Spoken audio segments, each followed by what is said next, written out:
మీ business ఏదైనా మీ ఊర్లో promotion చేయాలంటే అది సుమన్ టీవీతోనే సాధ్యం. ఇప్పుడే సంప్రదించండి. సయ్యద్ మౌలా, నేను ఇంటర్మీడియట్ డిఐఈఓ. ఇంటర్మీడియట్ పరీక్షలు ప్రారంభమైనాయి. ప్రయోగ పరీక్షలు జరుగుతున్నాయి. ప్రశాంతంగా విద్యార్థులు తన సెంటర్లో జంబ్లింగ్ విధానం లేకుండానే ప్రయోగ పరీక్షలు ప్రశాంతంగా జరుగుతున్నాయి. ఇంటర్మీడియట్ థియరీ ఎగ్జామినేషన్ మార్చి 1వ తేదీ నుంచి ప్రారంభమై 20వ తేదీ వరకు జరుగుతాయి. వాటికి సంబంధించిన విద్యార్థులకు హాల్ టికెట్స్ అన్నీ అందరు విద్యార్థులకు వాళ్ళ వాట్సాప్లోని హాల్ టికెట్స్ అన్నీ వస్తాయి.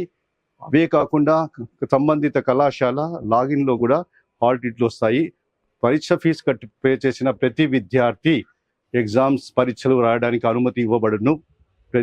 మన చిత్తూరు జిల్లాలో 50 సెంటర్స్ ఉన్నాయి. ఈ 50 సెంటర్లో అన్ని రకమైన వసతులు, అన్ని ప్రిపరేషన్స్ అన్నీ జరుగుతున్నాయి. ప్రతి విద్యార్థి డెస్క్ పైన కూర్చోవడం, రాయడం కానీ వాటికి సంబంధిత వాళ్ళకి కావాల్సిన అన్ని రకమైన నీటి వసతి కావచ్చు, మిగతా అన్ని వసతులు అన్నీ కలుగజేసినాము. విద్యార్థులకు ఏమైనా బస్ సౌకర్యాలు ఉన్నా కూడా వాళ్ళకు రవాణా శాఖ వాళ్ళతో మాట్లాడి బస్ సౌకర్యాలను కలుగజేసినాము. అన్ని రకముల అన్ని ఫెసిలిటీస్ కలిగి విద్యార్థులందరూ ప్రశాంతంగా పరీక్షలు సక్రమంగా రాయాలని నేను కోరుకుంటున్నాను.